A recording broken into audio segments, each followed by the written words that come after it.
gusto recibirla a Marina Dalpolletto, que está con nosotros. Marina, soy Luis Navarrete, Buen Día 24. ¿Cómo estás? ¿Qué tal? Buen día, ¿cómo te va? Voy a la pregunta original que nadie te va a hacer. ¿Está atrasado el dólar?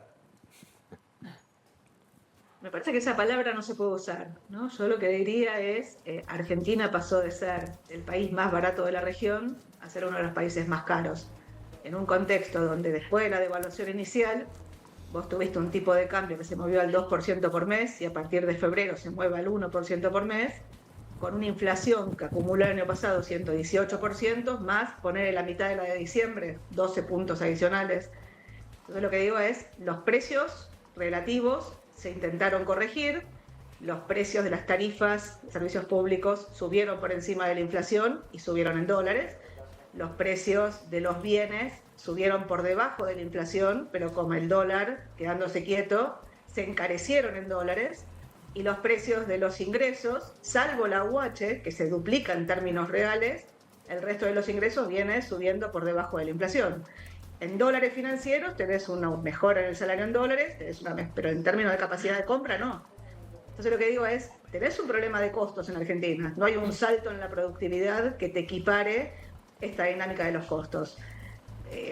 Creo que hay una discusión pendiente, o sea, nadie está pidiendo devaluar. Claro. Lo que estamos diciendo es, hay un esquema económico que controla los dos mercados, el tipo de cambio oficial controla el tipo de cambio financiero, el oficial vía precio, o sea, fija un precio que se mueve al ritmo de la devaluación, 1% por mes a partir de febrero, y en el financiero controla la oferta, manda el 20% de la exportación al contado con liquidación, más la intervención que haga falta para sostener el contado con liquidación, en un intento de, yo digo, balizar todos los precios de la economía en forma descendente y permitir una remonetización de la economía que te permitió la expansión del crédito, y entonces tenés el milagro económico. Digo, la baja en la inflación desde el 25% de diciembre, 12% en noviembre del 24, al 2,7 en diciembre, 2,3 en enero y probablemente 2,5 en febrero, o algo más,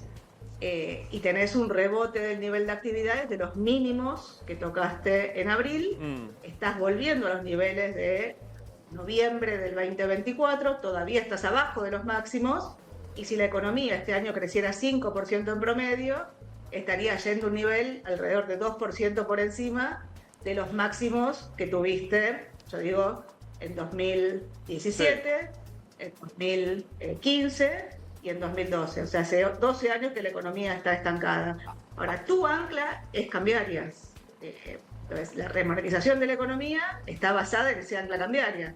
Ahora, la discusión que tenés del otro lado es una economía que, por un lado, un banco central que compra dólares, los dólares que compra los usa fundamentalmente, los compra el Banco Central, se los vende al Tesoro, y el Tesoro los usa para pagar la deuda, y el resto los usa para pagar la deuda del Banco Central, los bopreales, y una parte para intervenir en la brecha. Con lo cual las reservas siguen siendo muy negativas, y del otro lado te quedó la remonetización, o sea, te quedaron los pesos en la economía. Marina, justo en ese...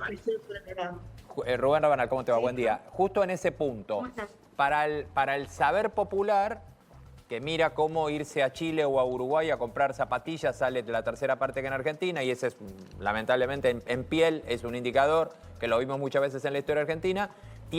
Mira también que tenemos por delante un año complicado, porque a todo esto que vos estás relatando hay que sumarle que estamos en un año electoral, que hay decisiones políticas del gobierno de no ir a modificaciones demasiado fuertes en este menú que vos marcás de acá a octubre.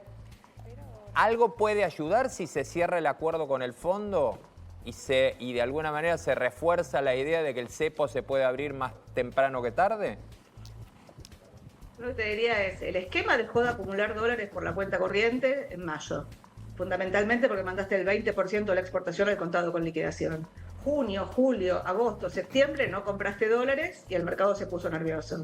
A partir de octubre volviste a comprar dólares, y el puente que te permitió comprar dólares, octubre, noviembre, diciembre, enero, es básicamente el blanqueo de capitales.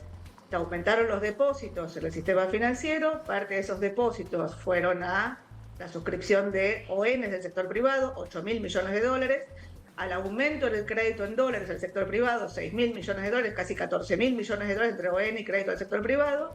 Esos dólares se los vendieron al Banco Central, el Banco Central se los vendió al Tesoro, y lo que tenés es una economía que estuvo un año entero, más de un año, sin acceso al mercado de crédito, pagando la deuda en dólares, con los dólares Bien. primero originados en el superávit de las cuentas externas y ahora originados en el blanqueo. Ahora, el tránsito octubre es largo, si vos querés, en las reservas negativas que tenés los dólares para pagar el grueso de los vencimientos del mercado en julio, tenés en el nivel de 10.000 millones netas negativas, tenés los dólares para pagar el BOPREAL del Banco Central, en tu programa financiero tenés vencimientos. Con el Fondo Monetario pagaste 600 millones la semana pasada, todavía te quedan cerca de 2.400 palos para pagarle, y tenés que pagarle vencimientos a organismos de crédito internacional por alrededor de 5.000 millones más. Está claro. Entonces, mi lectura es que hay una contradicción entre los deseos del gobierno de mantener este esquema cambiario hasta la elección, que es lo que te asegura la baja en la inflación, la remartización de la economía y el crecimiento de la economía, y lo que el fondo quiere, que es un esquema que te acumule dólares por la cuenta corriente. En esa contradicción, mi lectura es que si hay un acuerdo con el fondo, y voy a tratar de responder tu pregunta, ese acuerdo lo que te permitiría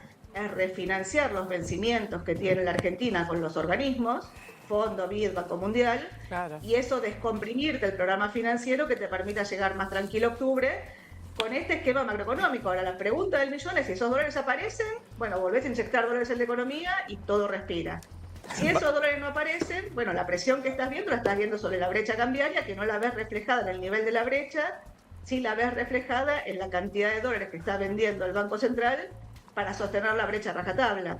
Entonces lo que digo, el esquema requiere, de nuevo, controlar el tipo de cambio oficial, y requiere controlar el tipo de cambio financiero, y que la demanda, no de pesos, de deuda en pesos, te sostenga y te permita transitar el programa financiero de pesos mientras consigas dólares de algún lado para seguir pagando los vencimientos de dólares sin terminar de destruir las reservas internacionales. La expectativa del gobierno es que si ese esquema se pavimenta con un acuerdo con el fondo que te permita llegar hasta octubre, si en octubre el resultado de la elección es favorable al gobierno, bueno, que entonces tengas una reacción del mercado que te permita refinanciar los vencimientos de capital. Pero digo, es un camino, si querés, demasiado sinuoso y en un contexto, de nuevo, plagado de adjetivos, si querés. Marina, como siempre, un placer escucharte. Te dejamos un saludo, ¿eh? Muchas gracias, adiós. Hasta luego. Me olvidé lo que tengo que hacer. Acá está. Acá estoy.